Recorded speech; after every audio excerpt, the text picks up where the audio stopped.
Hakeem again. Think he got cooked this time too. Let's see. I mean, because anything come out of his mouth is Trump. Any speech you hear Hakeem do, Mr. Jeffries always say Trump. It doesn't matter.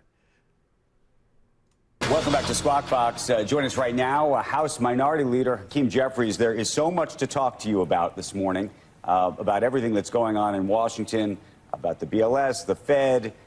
We could talk about NVIDIA, Democratic Party, but I want to start with this. And by the way, mea culpa on me too, but I'm curious where you land. For the last several months, the Democratic Party, for the most part, has been publicly suggesting that because of these tariffs, that the economy was going to falter, that there was going to be a massive recession. And for whatever reason, that has not happened. And I'm curious why you think that hasn't happened and whether you think it was a mistake to be as critical as you have been.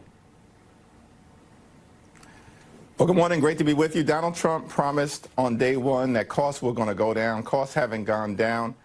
They've gone up. What we have seen, in fact, is job creation go down almost to record low levels. And so there is reason to believe that the economy is not moving in the right direction. The erratic tariff policies have created a great deal of uncertainty in the business environment. And uncertainty, of course, doesn't allow for the type of explosive economic growth that we will all like to see here in the United States of America. Is it me or do this dude cry a lot? Like, every time I hear him talk, I can't listen because it's like Trump is to blame for everything. Like, everything. Trump is to blame for everything. When are these motherfuckers going to start taking accountability? I think there's no real basis to conclude that Donald Trump has been successful, particularly as it relates to the core issue of driving down the high cost of living in the United States of America, which is too high, which was his fundamental promise to the American people. Costs aren't going down, they're going up. But are you surprised? I don't care what he say. I hate to say this, but I ain't going to say I hate to say this. But everything Trump said he was going to do, he did. He said he was going to close down the border. What'd he do? He closed down the border. He said he was going to get illegal immigration out of America and gangs off the street. What'd he do? That's what he started doing. Even with the federal takeover, they got a problem with that. They got a problem with whatever he do. Didn't have no problem with Obama. Didn't have no problem with Sleepy Joe. Everything was fine with them. Nah, that shit was not fine. I'm just asking, just as a person, are you surprised that the tariffs haven't had a bigger impact on prices, for example? I think it remains to be seen where this is headed. I'm deeply concerned that the tariffs are going to exacerbate the inflationary challenges that we already have in the United States of America, the affordability issues that we have in the United States of America, particularly as it relates to consumer goods and consumer goods that are going to be important to the American people as folks prepare to send their children back to school. I guess, Mr. Speaker, I don't know about deflation and costs coming down. All I can tell you is that the inflation rate itself was 2.7% in the most recent read year over year versus it got to a high of 9% under Biden. Stocks are at record highs. Unemployment is 4.2%. That's full employment. The GDP was 3%. The border is actually secure. We've got trade deals with EU, Japan, many more in the works, and trillions of dollars of foreign investment coming here. Bro, he getting cooked. He getting cooked right now. He getting cooked. Like, he's showing up with stats. And stats don't lie. It's proven. He's showing up with stats. You just coming with a bunch of bullshit. Iran's nuclear ambitions have been set back indefinitely. And I just wrote down a few things. So I just have to ask you, where is the calamity that you're talking about? And it almost seems like for Democrats, socialism is the answer to these problems. Or, I don't know, what, an end of democracy or something? We just don't get it.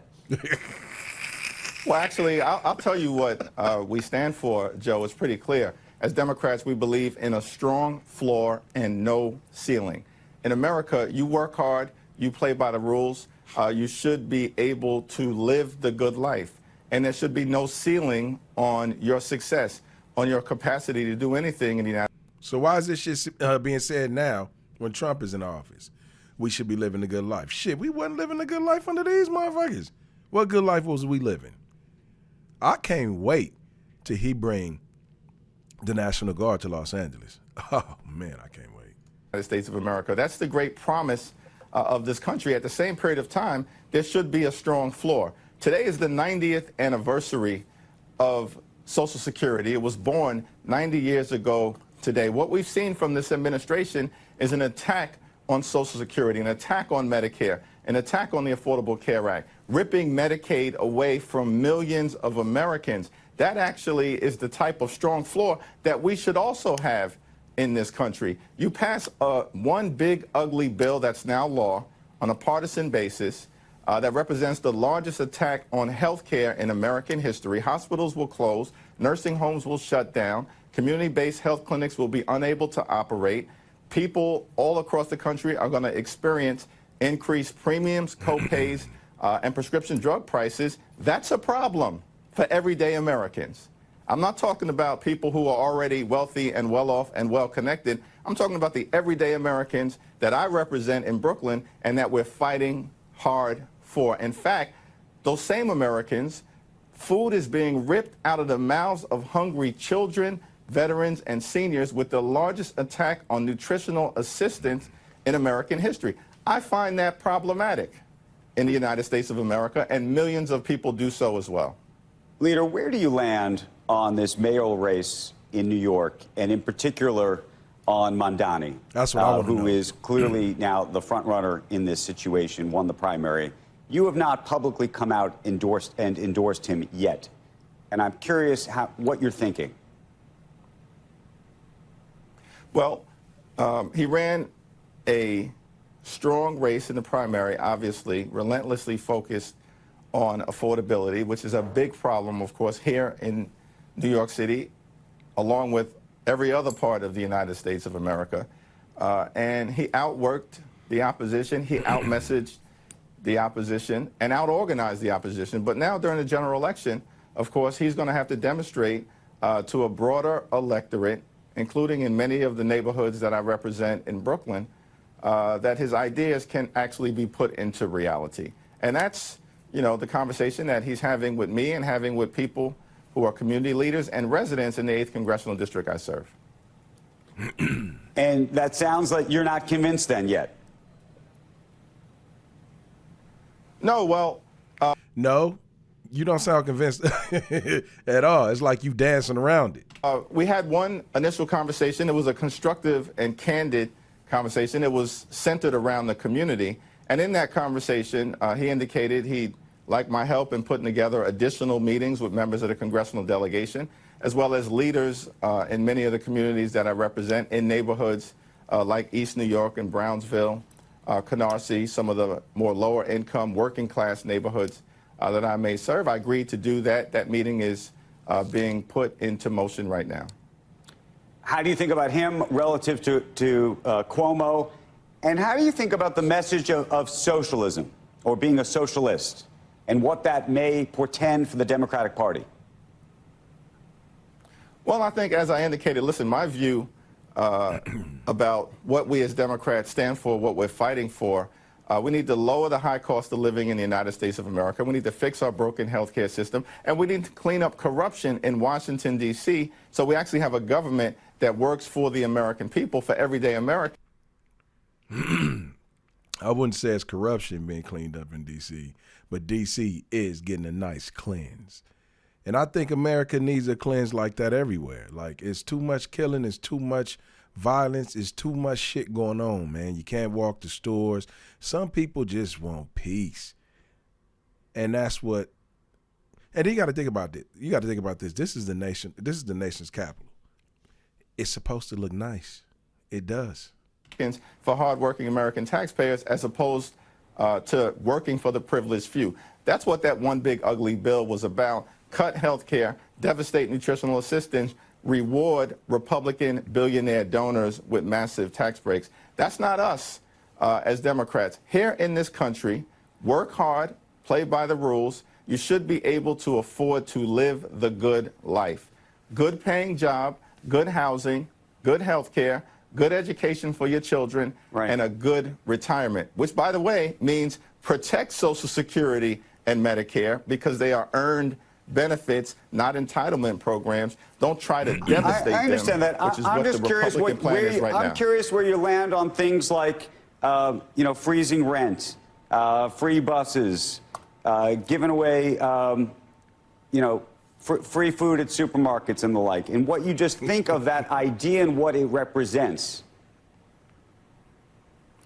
Listen, Zoran is going to have to make the case to the people of New York City, including in the neighborhoods that I represent, that these ideas, which are designed to address affordability in New York City, and that as a top-line effort is important. The cost of living is the #1 issue here in the city, #1 issue across the country. It's why Donald Trump's poll numbers are in the basement right now. But do you agree with those approaches as a solution? He has to use his name. You and I agree. Affordability is this #1 issue in New York. It's the #1 issue in the country. And so he has done a great job of identifying that issue and articulating that issue. The question is how you attack that issue. And what I'm asking you is whether you agree with the solutions that he's offering. Here's what my solution would be. And I've said this directly to him and will continue to say it to policymakers across the city, the state, and the country. We have a situation in New York City and across America where the demand for housing that is affordable greatly exceeds the supply.